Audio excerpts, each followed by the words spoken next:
오늘은 인지질의 유동성, 특별히 인지질로 구성된 세포막의 유동성 이야기를 한번 해봤는데요. 사실 이 직전에 인지질 이중증 그 영상을 한번 올렸어요. 그거랑 뭐 조금 연관되는 부분이 있지만 새롭게 이것만 보셔도 괜찮을 것 같아요. 첫 번째 이야기가 뭐였냐면 친구들이 이제 이렇게 물에 둥둥 떠다니면서 자유롭게 조금씩 움직이겠죠. 수영장에서 놀고 있는 그런 장면을 그려놨는데 이건 사실 세포막을 구성하는 인지질들이에요. 이 아이들 하나하나가. 그래서 인지질들은 저희가 이제 책에서만 보면은 인지질 다시 볼까요? 이렇게 생긴 아이들이 이렇게 고정적으로 박혀 있어서 움직이지 않는 게 아니냐 이렇게 생각할 수 있는데 사실 인지질은 계속 세포막에서 이렇게 둥둥 떠다니면서 조금씩 움직여요. 움직임이 있을 류의 움직일통, 그래서 유동성이라는 말을 띱니다. 인지질은 이렇게 자연스럽게 움직이는 거죠. 그거를 증명한 실험들도 많아요. 예를 들면은 두 가지 물감으로 뭐 세포막을 색칠을 해놨는데 시간이 지나니까 이 색깔이 자연스럽게 하나로 섞여버렸다. 이런 거는 인지질이 움직일 수밖에 없다. 뭐 이런 증거가 되기도 하죠. 뭐 레이저로 특정 부분의 빛만 이렇게 싹 없앴는데 시간이 지나니까 그게 다 퍼져서 없어지더라. 이것도 마찬가지로 인지질이 이동한다. 이런 이야기를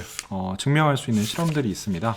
네, 그래서 지금 두 그룹이 있었는데 인지질들이 이렇게 빽빽하게 있는 부분들이 있었어요. 그 부분들은 보면요, 사실 인지질은 다리가 두 개가 있다고 했잖아요, 머리에. 근데 이 다리가 일자로 된 다리를 갖고 있는 아이들이 있고, 삐뚤어졌네요. 이렇게 좀 굽은 다리를 가지고 있는 아이들이 있어요. 인지질의 다리를 다른 말로는 이제 지방산이라고 이야기하는데, 그건 이제 깊이 안 들어가기 위해서 이 정도만 들어갈게요. 지방산은 두 가지가 있습니다. 포화와 불포화. 근데 그 깊은 이야기는 하지 않겠고 그냥 우리는 일자로 쭉 펴진 다리와 굽은 다리가 있다. 근데 일자로 쭉 펴진 다리는 지금 그림에도 나와 있지만 어떤 특징이 있을까요? 일자로 펴졌으니까 서로 빽빽하게 붙기가 쉬워요. 그래서 이렇게 붙어 있으면 어떤 특징이 있냐면 인지질들이 빽빽하게 있으니까 움직이기가 쉽지가 않아요. 빽빽해서. 그래서 유동성이 떨어집니다. 움직임이 적은 거예요. 그리고 반대로 또 어떤 녀석들도 있냐면, 자, 굽은 다리, 이런 아이들이 모여있으면 서로 다리가 굽어져 있으니까 멀찌감치 이렇게 밀어내죠. 이 친구들이 모여있는 곳은 이렇게 간격이 넓습니다. 그래서 얘네는 너무 듬성듬성이 있기 때문에 인지질들이 쉽게 더 많이 움직일 수가 있어요. 유동성이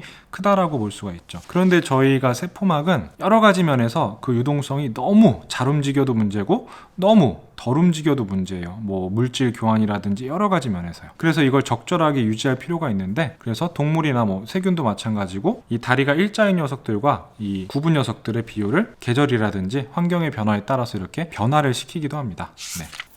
그리고 다음에 보면은 이 그림이 아닌 것 같죠?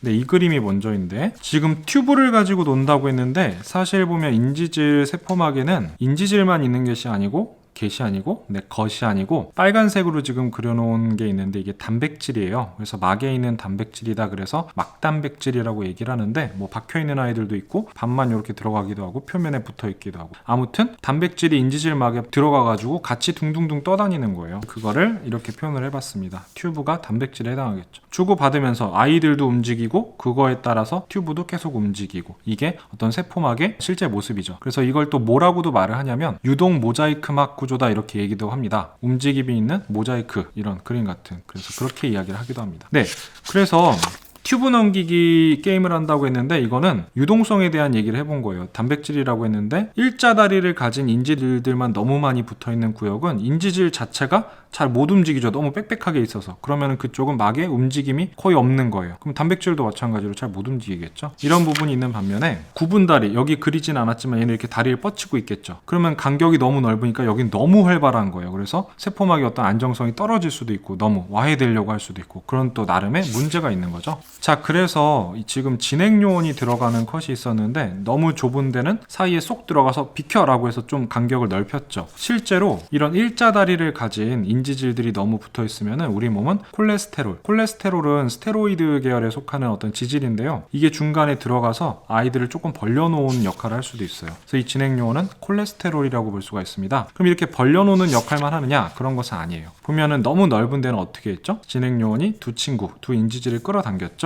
그림에 보면 콜레스테롤에도 끝부분에 일부 어떤 이 친수성 부분과 붙을 수 있는, 친하게 좀 손을 내밀 수 있는 부분이 있어요. 이 부분은 소수성 부분과 친하고, 그래서 이렇게 붙어서 너무 떨어져 있는 두 개의 다리가 꺾인 인지질들을 좀 가까이 붙여줄 수 있는 역할을 하기도 합니다. 콜레스테롤은 그래서 너무 멀리 있으면 가깝게, 너무 가까이 있으면 벌려주는 역할도 하면서 어떤 역할을 하겠죠? 네, 인지질의 유동성을 적절하게 유지시켜주는 어떤 완충 작용을 하는 역할을 감당하기도 합니다.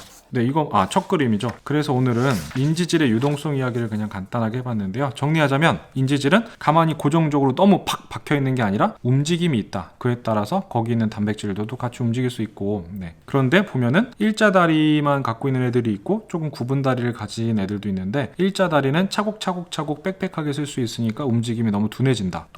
또는이 아니죠. 반대로 꺾인 다리를 갖고 있는 애들은 너무 가까이 못 붙으니까 너무 이렇게 활발하게 듬성듬성 있으니까 움직일 수가 있다. 그래서 이거는 계절이라든지 환경에 따라서 두 녀석의 어떤 비율을 적절하게 조절할 필요가 있다. 그리고 조절할 수 있는 또 다른 방법은 뭐가 있냐면, 콜레스테롤이라고 하는 녀석이 인지질 세포막에 적절하게 들어가 있으면 너무 밀집한 지역은 떼어내가지고 유동성을 증가시켜 줄 수도 있고, 너무 떨어져서 막 세포막의 유동성이 너무 큰 지역은 반대로 서로를 붙잡아줘가지고 유동성을 적절히 줄여줄 수도 있고, 그런 역할을 하는 것입니다. 네, 그래서 오늘은 이렇게 간단하게 인지질의 막의 유동성에 대한 이야기를 해봤고요. 다음 시간에는 또 다른 이야기로 다시 찾아뵙도록 하겠습니다. 오늘의 이야기는 여기서 마쳐보도록 하겠습니다.